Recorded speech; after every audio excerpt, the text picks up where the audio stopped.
दोस्तों, क्या आप जानते हैं कि जो चीजें हम डेली खाते हैं उन्हें फैक्ट्रियों में कैसे बनाया जाता है? क्या इन प्रोडक्ट्स में सूअर की चर्बी मिलाई जाती है?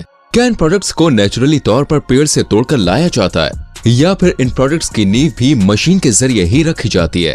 क्या कभी आपने सोचा है कि आखिर किशमिश, काजू ये सब फैक्ट्रीज में किस तरह से बनाए जाते हैं? जब आप इसके प्रोसेस को देखेंगे तो आपके भी होश उड़ जाएंगे। आइए शुरू करते हैं आज की वीडियो। किशमिश। पहले जानते हैं कि दोस्तों फैक्ट्री में किशमिश कैसे बनाई जाती है। अगर आप समझते हैं कि बाजार में मौजूद अंगूरों से किशमिश बनाई जा सकती है तो आप बिल्कुल गलत हैं। किशमिश सिर्फ दो अंगूर की प्रजाति से ही बनाई जाती है दोस्तों। पहली प्रजाति का नाम है अर्कावती और दूसरी है सुल्ताना। भारत में इन दोनों अंगूरों से ही किशमिश बनाने का प्रोसेस पूरा किया जाता है। सबसे पहले इन अंगूरों की खेती की जाती है और जब यह फसल पूरी तरह पक कर तैयार हो जाती है तो इन अंगूर के गुच्छों को काट कर कैरेट में रखा जाता है और फिर इन्हें बनाने के लिए प्रोसेस एरिया में लाया जाता है। इसके बाद इन अंगूरों को इथाइल ऑलिएट और पोटेशियम कार्बोनेट के मिश्रण में सिर्फ 3 से 5 मिनट के लिए रखा जाता है और फिर इन अंगूरों को इस मिक्सचर से बाहर निकाल लिया जाता है। इस मिक्सचर के जरिए अंगूर जल्दी से सूख जाते हैं, साथ ही इन पर जो भी बैक्टीरिया लगे होते हैं वो भी खत्म हो जाते हैं, लेकिन इन्हें ज्यादा देर तक रखना भी हानिकारक होता है। इसके बाद इन अंगूरों को छायादार जगह पर जालियों में रखा जाता है। करीब 10 दिन तक दोस्तों इन्हें ऐसे ही सूखने दिया जाता है और फिर 10 दिन के बाद इन्हें सल्फर प्रोसेस के लिए एक जालीदार कमरे में रख दिया जाता है। उस कमरे को पूरी तरह से बंद कर देते हैं जिससे सल्फर का धुआं कमरे से बाहर ना जा सके।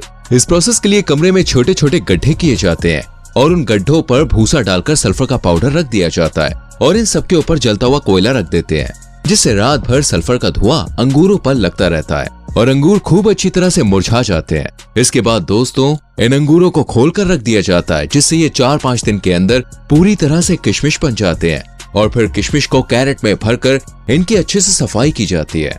सफाई के लिए भी एक प्रोसेस करना होता है। इसके लिए ये लोग इन किशमिश को फैक्ट्री में लाते हैं और उसके बाद इन्हें क्लीनर मशीन में रखा जाता है जिसमें कन्वेयर बेल्ट लगी होती है। इसी बेल्ट की मदद से ये वाइब्रेट मशीन तक पहुंचते हैं। इस मशीन में दोस्तों बहुत ही झंझनाहट होती है और इसी वजह से ये मशीन बहुत ही तेजी से किशमिश को अलग और उसमें मौजूद डंडी बोले तो लकड़ियों को अलग कर देती है और फिर इन किशमिश को धोया जाता है जिससे किशमिश पर लगी गंदगी, एसिड, केमिकल ये सब हट जाए। जब ये किशमिश गीली होती है तो इन्हें ड्रायर में सुखाया जाता है और फिर पूरे प्रोसेस के खत्म होने के बाद इनकी पैकिंग करके मार्केट में इन्हें सेल होने के लिए भेज दिया जाता है। इतने लंबे प्रोसेस से गुजरकर ये किशमिश अंगूर से किशमिश बनती है। काजू। अब बात करते हैं काजू के प्रोसेस की। जितना काजू खाने में स्वादिष्ट होता है उससे कई गुना ज्यादा ये जहरीला होता है। जी हाँ, काजू का कच्चा फल दोस्तों बहुत ही जहरीला होता है। इस कच्चे फल के नीचे काजू का बीज होता है। सबसे पहले इन फलों को पेड़ों पर से तोड़ा जाता है और फिर इन काजू के बीजों को फल से अलग किया जाता है।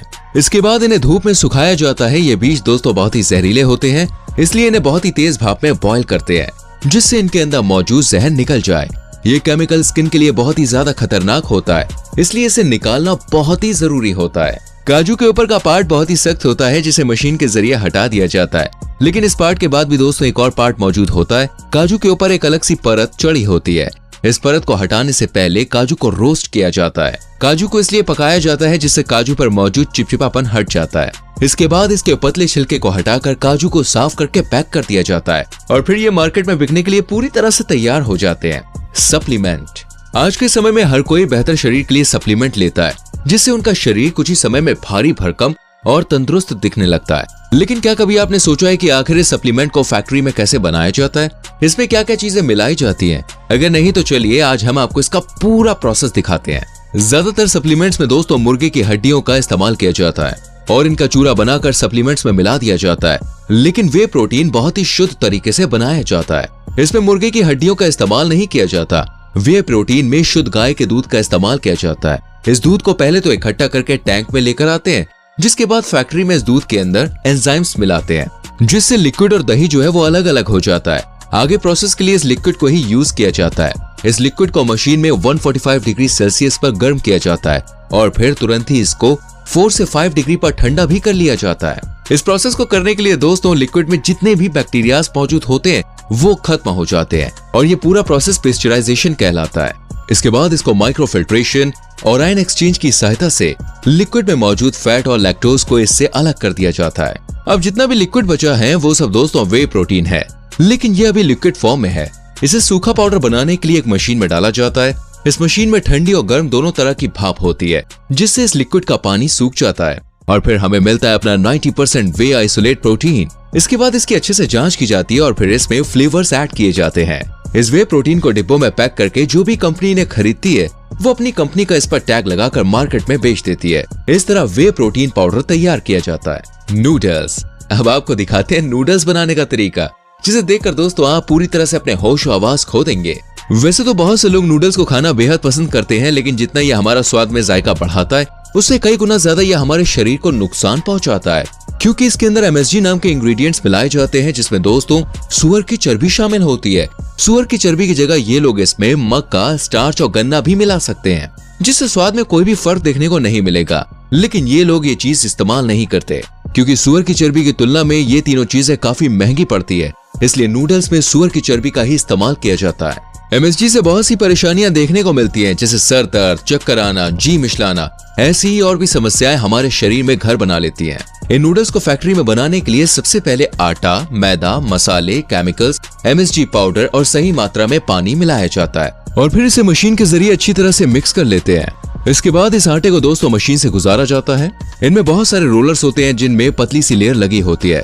जब आटा इसमें से होकर जाता है तो वो बहुत ही पतली लेयर्स में बदल जाता है और फिर ये आटा इन मशीन की मदद से ही पतली स्लाइस में काट लिया जाता है। ये स्लाइस बहुत ही पतली होती है और एक ही साइज की कटती है, जिसके बाद इन स्लाइस को अच्छे से पकाया जाता है, जिससे ये 80% तक इस मशीन में पक जाती है। ये स्लाइस बड़े साइज में होती है, इसलिए दोस्तों इन्हें मशीन के जरिए छोटे छोटे टुकड़ों में काट लेते हैं। इसके बाद इन नूडल्स के टुकड़ों को पॉलिथीन में अलग अलग पैक करके मार्केट में बेच दिया जाता है। च्युइंगम। अब जानते हैं कि फैक्ट्री में ये च्युइंगम कैसे बनाई जाती है और इसमें क्या क्या मिलाया जाता है। च्युइंगम को बनाने के लिए दोस्तों गम को एक मिक्सर में डालते हैं और इसके साथ ही इसमें कलर भी मिला देते हैं। सिर्फ कलर ही नहीं, बल्कि इसके अंदर फ्लेवर और सुअर की चर्बी से बना MSG भी मिलाया जाता है। इसके बाद इस मशीन को बंद कर देते हैं, जिससे ये मशीन इन सारे इंग्रेडिएंट्स को एक साथ अच्छे से मिक्स कर देती है। इसके बाद इसके ऊपर गर्म चाशनी डाल दी जाती है, जिससे च्युइंगम में मीठा स्वाद आ सके। ये चाशनी सिर्फ शक्कर की ही होती है। अब इसको भी मिक्सचर में ऐड कर दिया जाता है।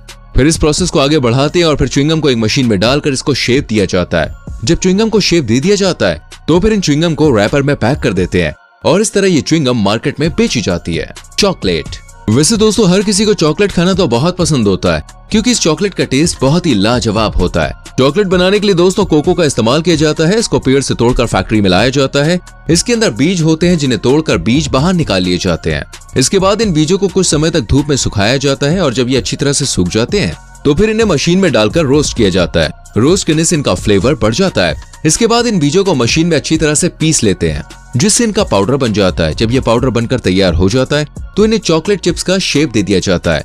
इसके बाद पेस्ट को चॉकलेट की कैरेट में रख देते हैं और जब ये चॉकलेट पूरी तरह से जम जाती है तो इन्हें पैक करने के लिए आगे भेज दिया जाता है, जिसके बाद इनको पैक करके बाजार में बिकने के लिए तैयार कर दिया है। तो दोस्तों आप इनमें से किस प्रोडक्ट को सबसे ज्यादा पसंद करते हैं? कमेंट सेक्शन में लिखकर जरूर बताएं। वीडियो अच्छी लगी हो तो लाइक और शेयर करने में कोई भी कंजूसी ना करें और हमारी आने वाली वीडियोस को देखने के लिए चैनल को सब्सक्राइब करके बेल आइकन प्रेस करें, जिससे आने वाली वीडियोस आपसे मिस ना हो। हम मिलेंगे आपसे अगली वीडियो में। अपना ख्याल रखें। Bye bye.